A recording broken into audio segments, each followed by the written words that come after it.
Hi, my name is Kelly, and I was 27 years old when the familiar world I had so carefully built came crashing down. But back then, at 27, I was already living in Boston and running my own, albeit small but rapidly growing graphic design company, whose bold projects were starting to get recognized. However, the roots of my current resilience stretched back to early childhood, scorched by tragedy. I vaguely remember, through the thick fog of time, the faces of my real parents, their smiles, their warmth.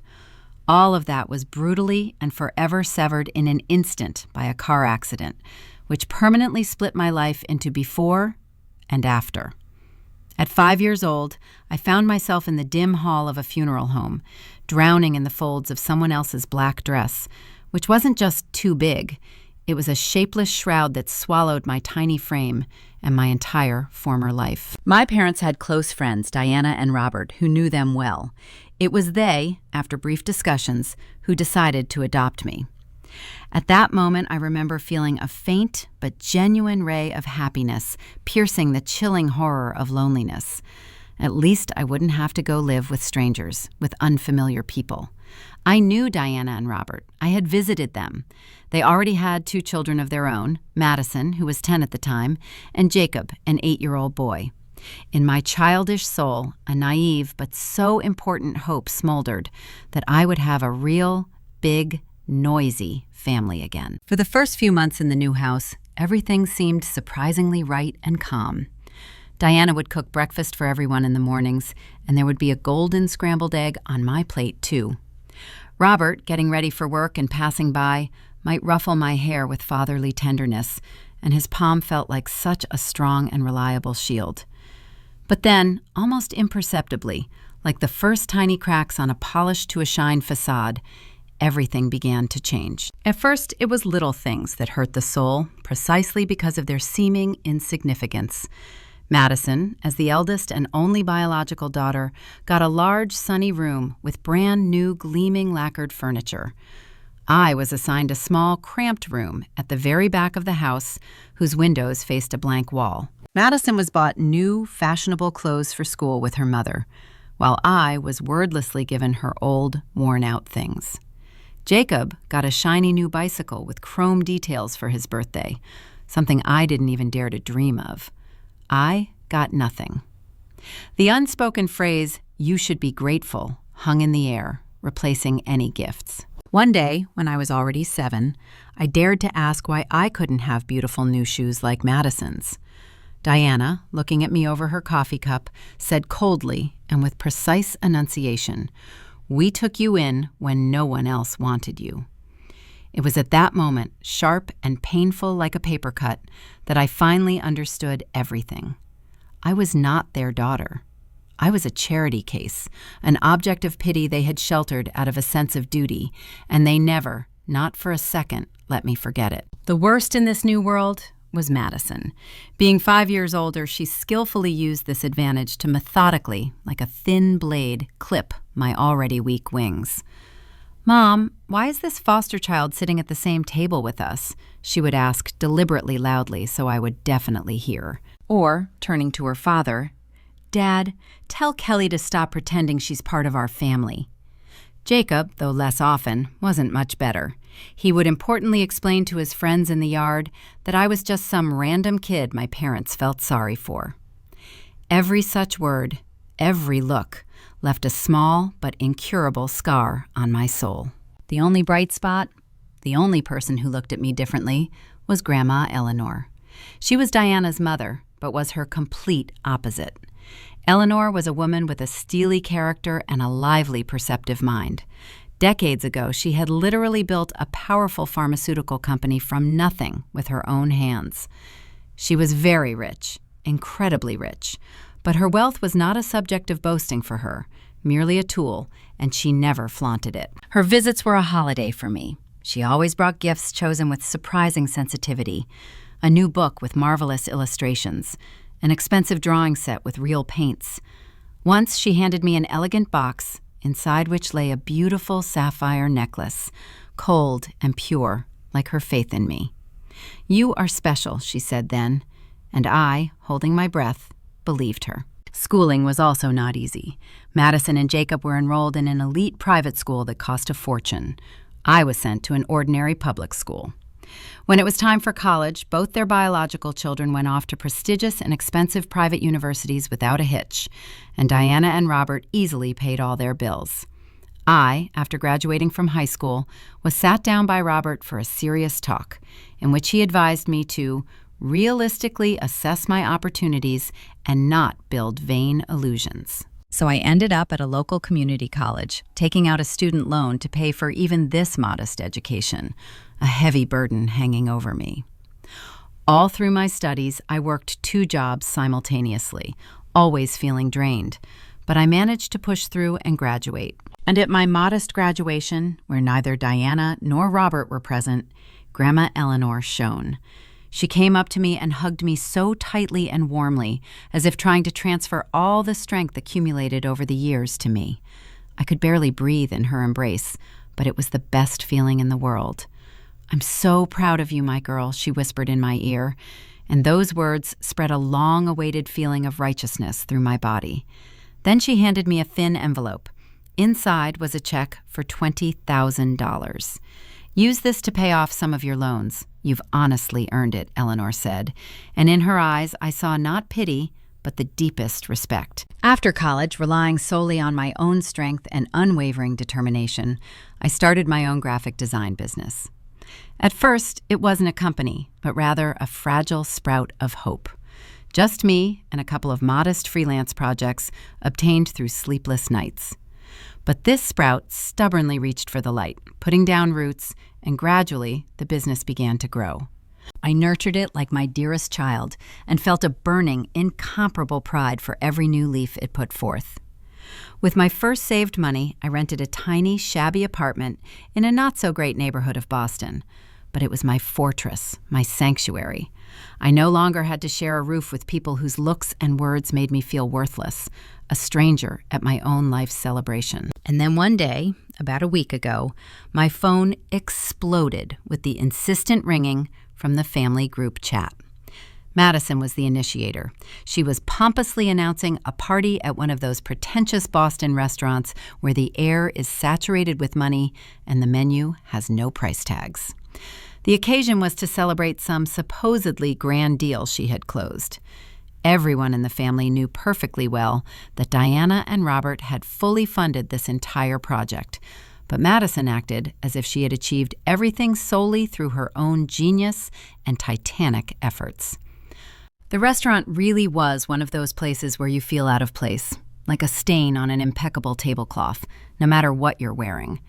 The air here was thick and sweet, making me slightly nauseous. I entered and immediately, as if on cue, saw their table. Large, noisy, gleaming with self-satisfaction. Madison was laughing loudly and shrilly, waving a glass of wine with shimmering reflections. Next to her, like a faithful squire, sat Jacob. On the other side, with an expression of the deepest satisfaction, sat Diana and Robert. Only Grandma Eleanor, sitting at the very end of the table, seemed detached and tired, her gaze fixed somewhere in the distance. Taking a few hesitant steps, I approached, trying to stretch my lips into a semblance of a smile. "Hello, everyone," I whispered, and my voice sounded pathetic and muffled. Madison slowly turned her head, and her face, which had just been shining with laughter, instantly changed. A smile spread across it, but not a kind one. It was predatory and prickly, full of contemptuous triumph. "Oh, Kelly," she exclaimed deliberately loudly, so that even people at neighboring tables could hear. "I think you're in the wrong place. You need to find another table. You see, this one is for real family, not for adopted charity cases." A burst of humiliating laughter erupted around. Everyone was laughing. Except Grandma Eleanor. I felt blood rush to my cheeks, burning them with shame. I desperately wanted the ground to swallow me up, to disappear, but at the same time, a stubborn desire rose in me not to leave, because leaving would mean admitting my defeat, my worthlessness. Silently, with a stony face, I sat down on the empty chair next to my grandmother. Without a word, she extended her dry, warm hand and squeezed my icy fingers with such force as if trying to transfer a part of her unyielding will to me. During dinner, I tried to contribute to the general conversation. Inside me, joy was raging from a recent victory. I had just signed a $50,000 contract with a major client. It was the most significant, most important deal of my career, a real triumph that I so wanted to share. "So, I have some good news," I began, forcing my voice to sound confident. "I signed a very important contract last week." "That's great, Kelly," Diana said without even looking at me, and immediately, as if switching channels, turned to Madison. "Sweetie, tell us more about your deal." And that was it. Interest in me was exhausted. No one cared about my success. I sank into an oppressive silence and sat like that until the very end of the dinner, while they chattered incessantly, laughed, and ordered the most expensive items from the menu: juicy steaks, huge lobsters, wine, a single bottle of which cost more than my monthly rent. When it was time to pay, the waiter, as if following an unspoken instruction, placed the bill right in front of me. I stared at the numbers, not believing my eyes. $2,900. Madison smiled sweetly at me across the table. "Oh yes, I didn't tell you? You're paying, Kelly. Consider it a gesture of gratitude for everything we've done for you. We raised you. The least you can do is buy us dinner." My heart was pounding wildly in my chest, echoing with a dull thud in my temples. I couldn't afford it. I didn't have that kind of money to just throw away on one evening. But everyone was looking at me, and their gazes held expectation and mockery. My hands were treacherously shaking as I took out my credit card from my wallet and handed it to the waiter. I wasn't even sure the transaction would be approved. The check went through with difficulty, and the waiter left, while I remained sitting, feeling completely crushed and numb. And at that moment, Grandma Eleanor stood up abruptly. Her chair screeched loudly and piercingly against the marble floor, making everyone fall silent and turn around. "I've been silently watching this circus for years," she said.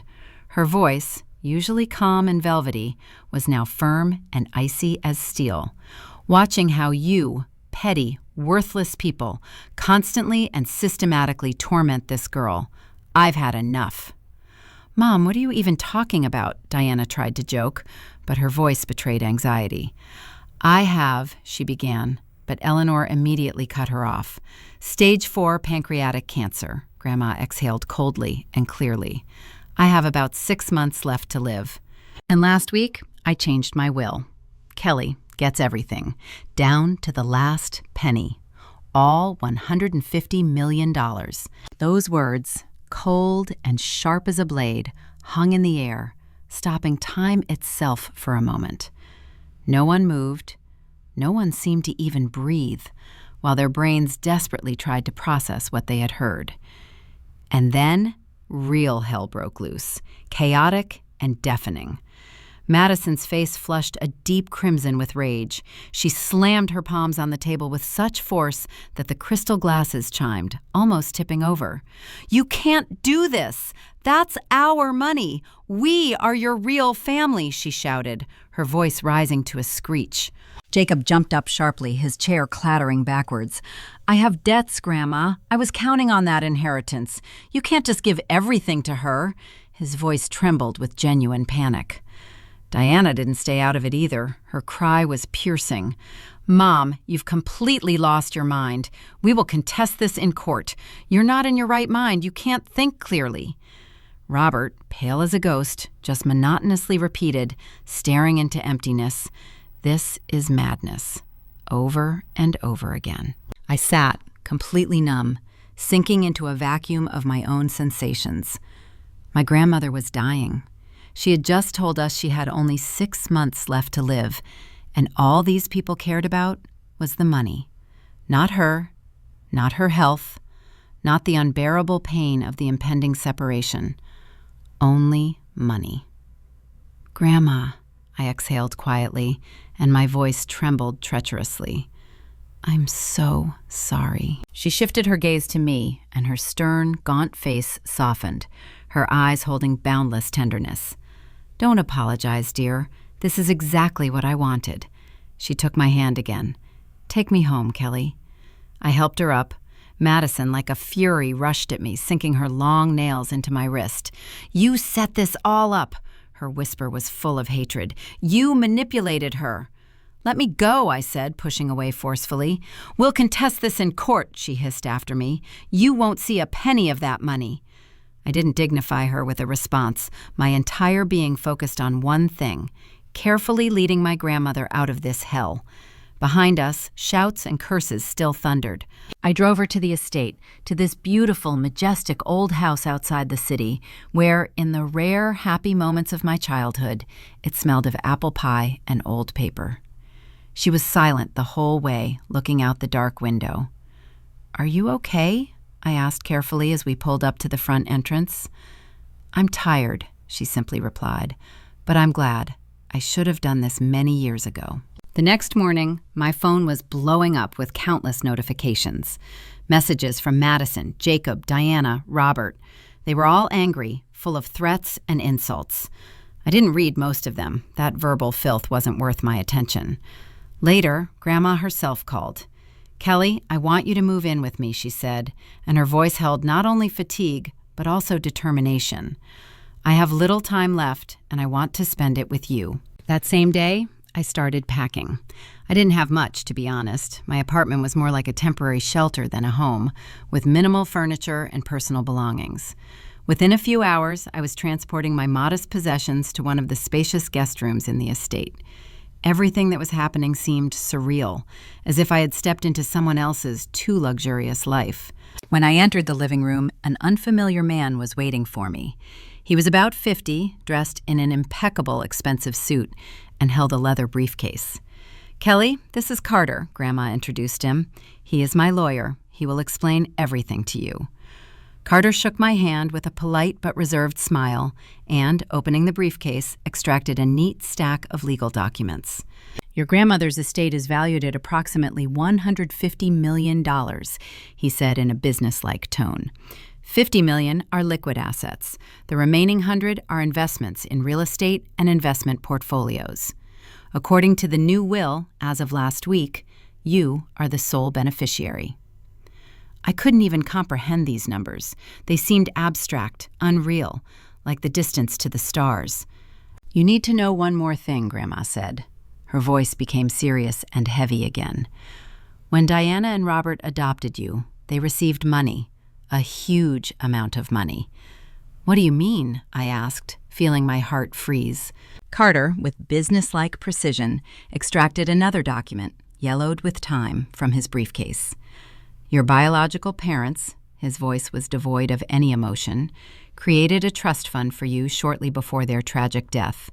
A sum of $750,000 was intended solely for you, for your guardianship, education, everything you might need in life. They gave Diana and Robert full access to the funds because they trusted them unconditionally as friends.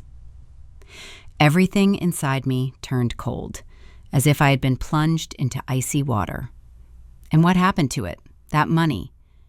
I exhaled, barely audibly. It was spent, Grandma said quietly, but with iron firmness. Every last cent. On luxurious vacations, new cars, paying for private school for Madison, and an elite college for Jacob. You got absolutely nothing. I stopped breathing. $750,000. That was my money, blood money, left to me by my closest people, with love and care for my future. And they just appropriated it, as if stealing from a soulless ATM. I found out about this 2 years ago, Grandma continued, and her eyes held a bottomless bitterness. And since then, I've been methodically gathering evidence, bank statements, checks, receipts, everything that holds weight in court. Yesterday, Carter filed a civil lawsuit. We are suing Diana and Robert for $2,300,000. This amount includes the principal debt and interest for 22 years of their cynical theft. The next few days descended into absolute chaos. The story somehow leaked to the media. First, local news portals buzzed with it, and soon the wave of scandal reached national publications. Boston woman inner reinforcing while adoptive family faces embezzlement charges. The internet instantly split into two hostile camps. Some branded me a calculating adventuress who had bewitched a lonely old lady. Others, foaming at the mouth, argued that Grandma had done the only right thing by cutting ties with the parasitic family. I tried not to immerse myself in this toxic abyss, living in the seclusion of the estate, and Grandma, with astonishing stoicism, pretended not to notice the incessant calls. However, one afternoon, Carter called with alarming news. Your adoptive family has hired a private investigator. They are looking for any dirt to use against you in court and have already filed a countersuit challenging the will. They claim Eleanor was of unsound mind at the time of signing. Grandma just chuckled in response, her calm seeming unshakable. Let them try, she said with icy dignity. I have all the necessary evidence of their depravity. A week later, she organized a press conference. We entered a cool, brightly lit room with spotlights, packed to capacity with reporters and hung with cameras. Grandma took a seat at the main table. Carter positioned himself beside her. I stayed to the side, trying to quell my inner panic and appear composed. Thank you all for coming, Eleanor began, and her voice, strong and clear, easily soared over the noisy hall. I am here to dispel rumors and answer the vile accusations regarding my will. I am of completely sound mind and memory. Here are medical reports from 3 independent doctors confirming my full legal capacity. Carter began distributing hefty folders of documents to the journalists. I also want to address the lawsuit filed against me by my daughter and son-in-law, Grandma continued, her tone becoming harder. They claim I am being manipulated, but the truth is, they themselves are thieves who stole $750,000 from Kelly's trust fund. Here are the bank statements that leave no stone unturned from their lies. The hall buzzed as reporters were handed new folders. And finally, here is irrefutable evidence of the years of psychological abuse and neglect they subjected Kelly to. With these words, Grandma took out her phone. This is a video from that very dinner at the restaurant. Please, watch what my biological granddaughter Madison says to Kelly. She played the recording on the large screen behind her. On the video, in perfect quality, Madison was captured, her face distorted by an arrogant smirk.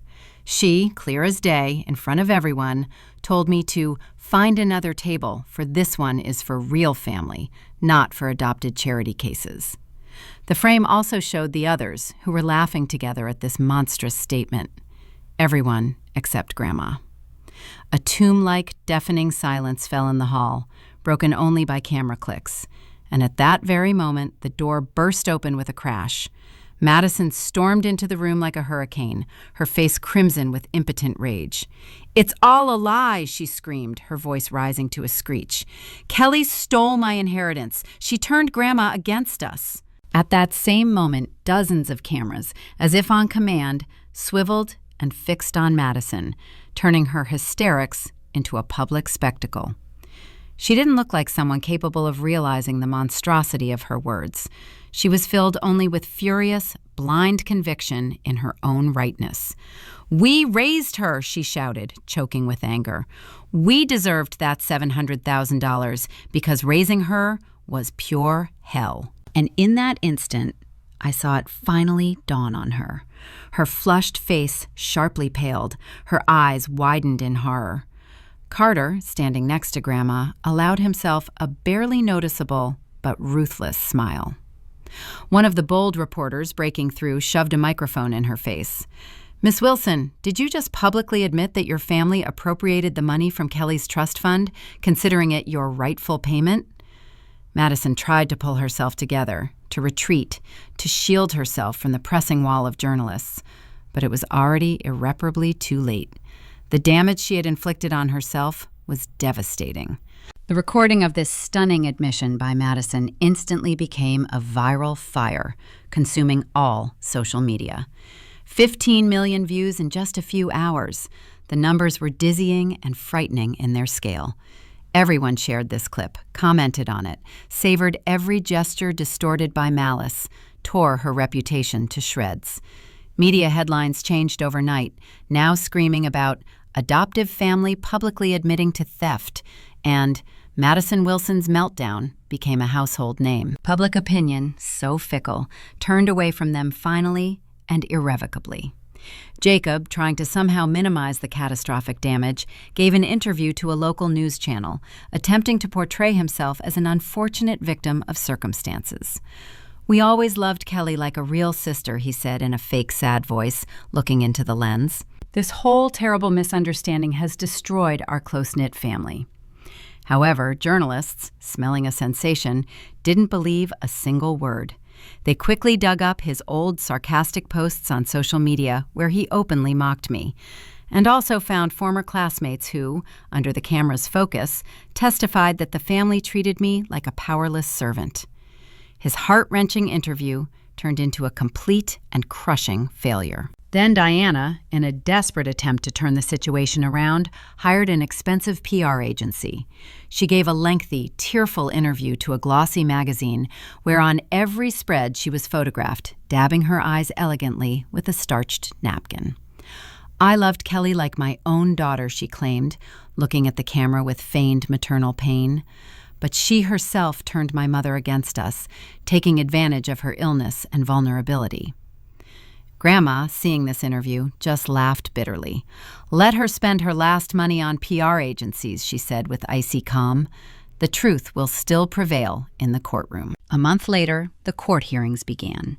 We arrived at the courthouse early in the morning, but it was already besieged by a crowd of reporters whose flashes went off like lightning in the gray sky. Carter, our unshakable lawyer, walked beside us, shielding Grandma and me from the most persistent attention.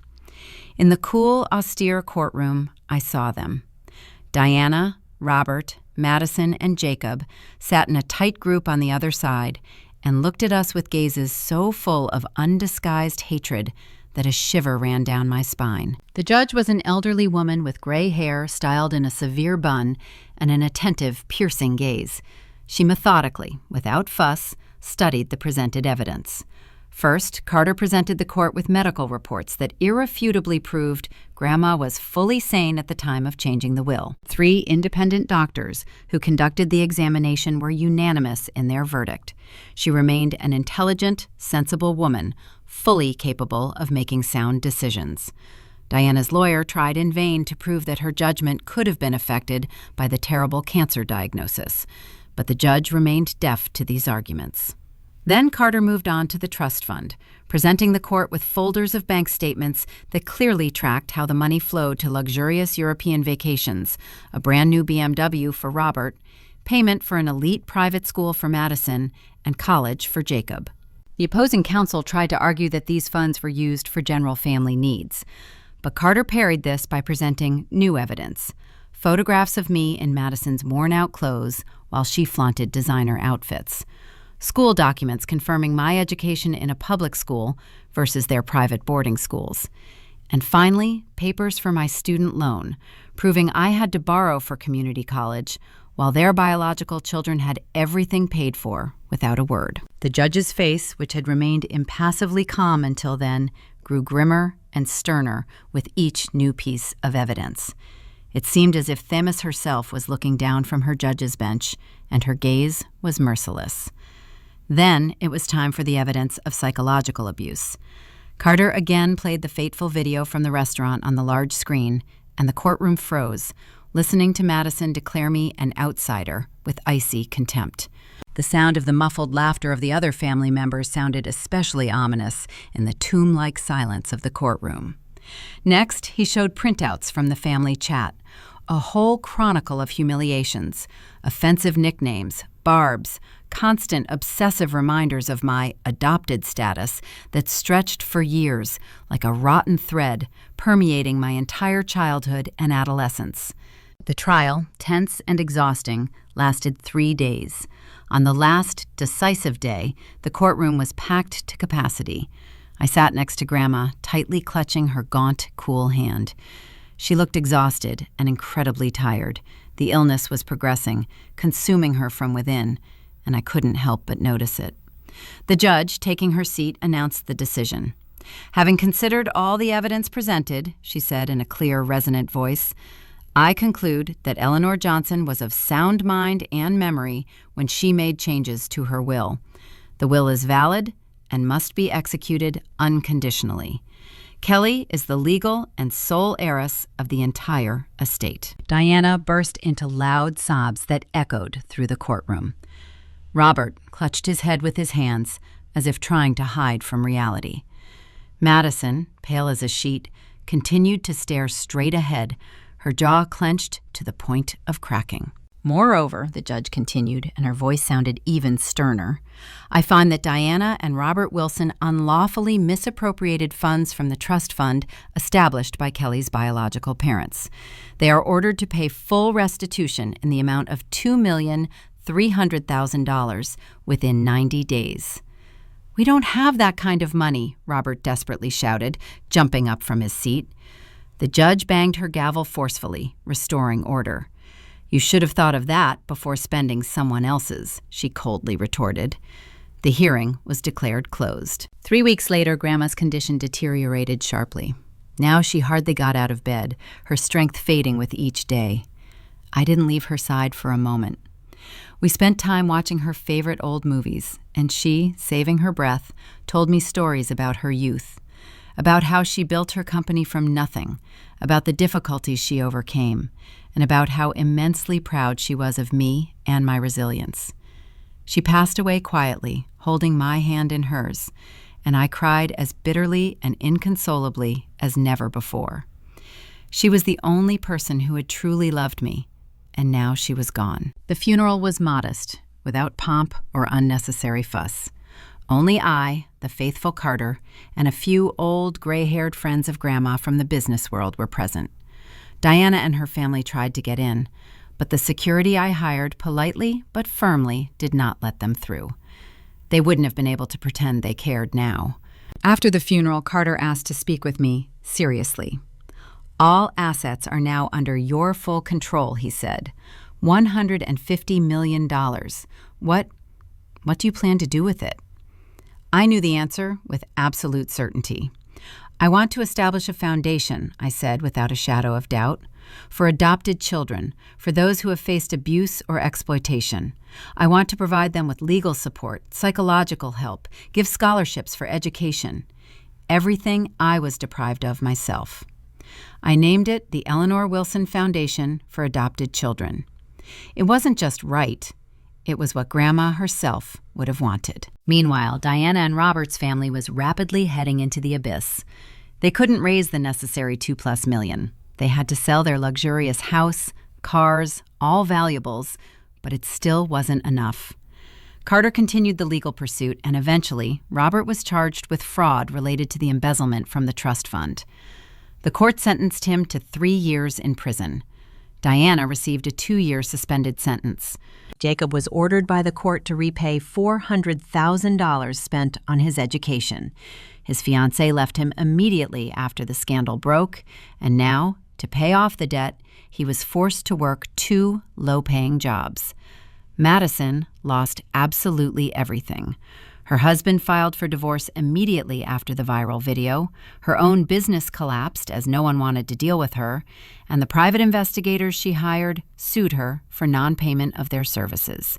She was completely and utterly broken. A full year passed, a whole 12 months counted out by fate from that ill-fated dinner in the restaurant that turned my life upside down.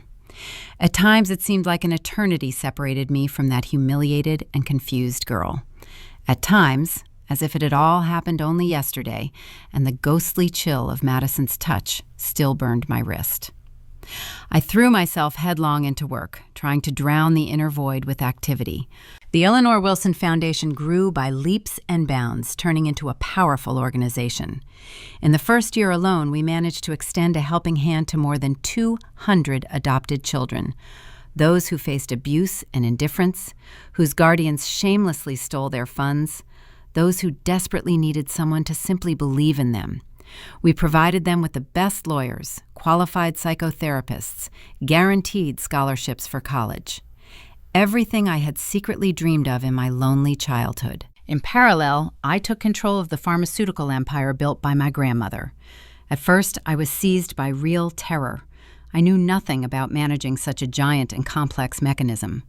But taught by bitter experience, I surrounded myself with brilliant specialists, listened to their advice, and learned rapidly, absorbing tons of information on the go. The company's affairs weren't just going well, they were thriving, reaching new, previously inaccessible markets and launching innovative developments. And then one day, a call came from an authoritative business magazine asking for an interview. I was ready to refuse immediately, hating any public attention. But Carter, my constant advisor, convinced me that such an article could bring invaluable benefits to the foundation. The interview came out a month later under a catchy headline, Kelly Wilson, CEO, The Path from Adopted Daughter to Pharmaceutical Empire. The text spoke of my management successes, how the company was flourishing under my leadership, mentioned the foundation and its noble mission. The inheritance and the dirty scandal were barely touched upon. And that was the main thing. I was no longer just the adopted girl who unexpectedly received millions. I had become a CEO. I had become a person significant for what I did, not for what happened to me. Life had gained stability and meaning, but there was no place for simple human warmth in it. I was alone. Any connection with Diana, Robert, Madison, and Jacob had been severed by me once and for all. Their numbers, email addresses, everything was blocked. For the first few months, they didn't give up trying to reach me.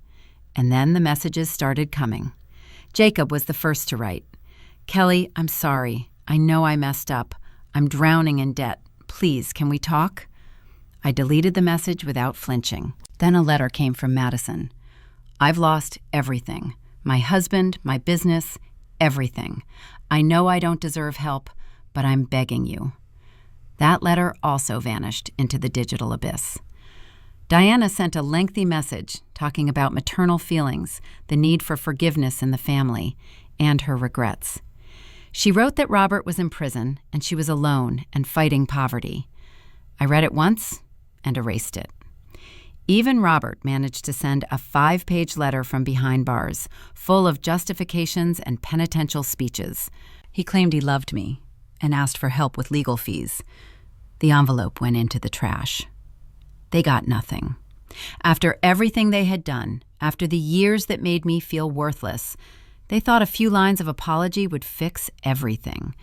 They still thought I owed them something, just because we lived under the same roof for 22 years. But they were never my family. They were just people who used me. My real family was Grandma Eleanor, and she was gone. The foundation became my salvation and my purpose.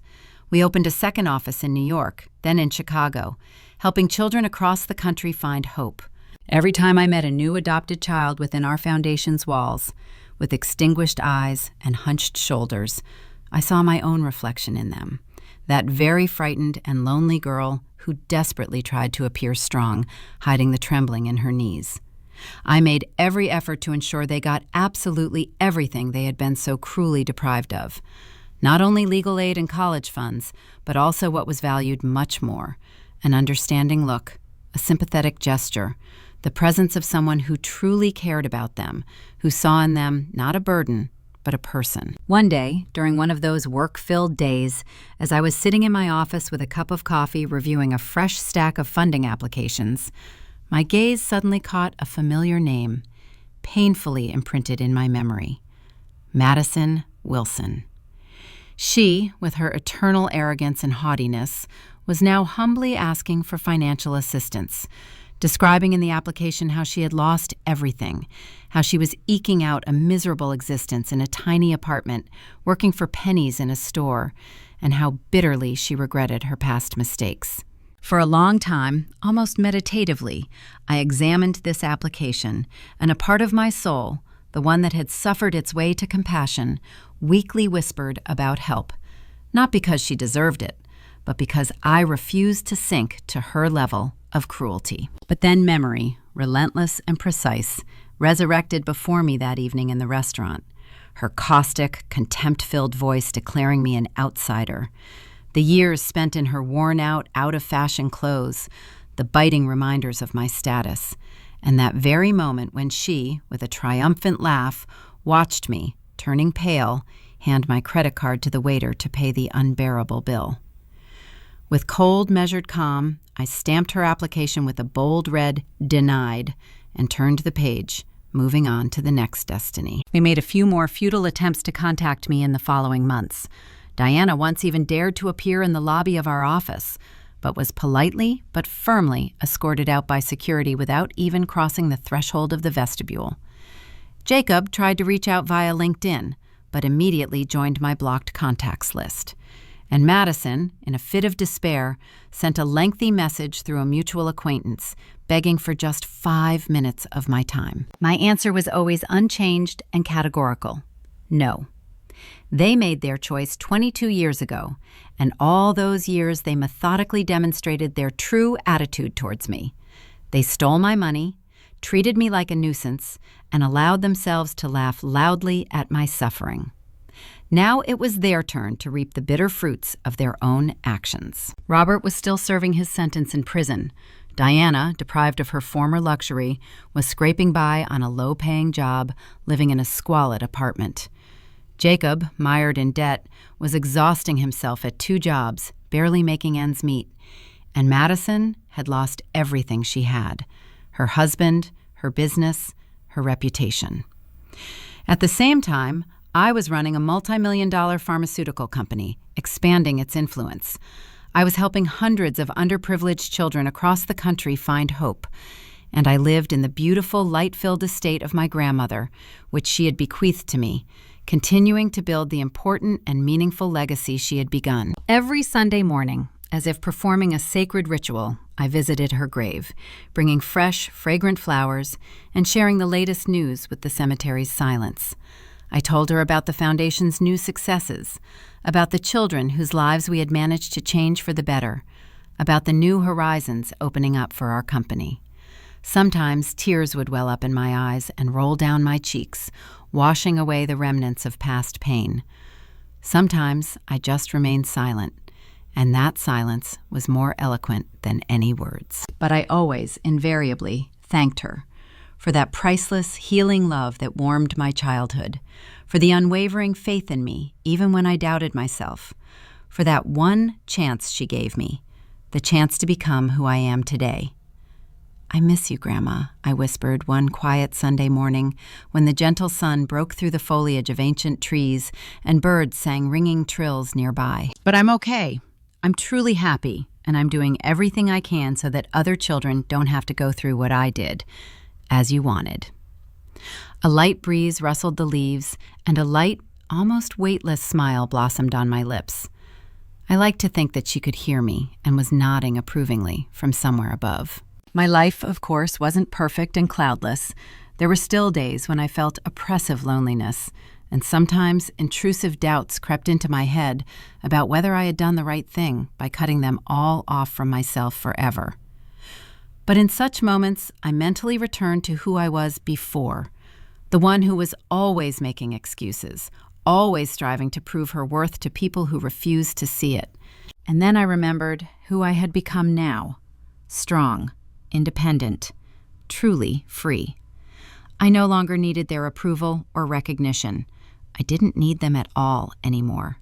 My goals were different, higher, and brighter. I needed to preserve and multiply Grandma's legacy, wisely manage the company, help those who, like me once, were left without support. I finally had a life that wholly and completely belonged only to me.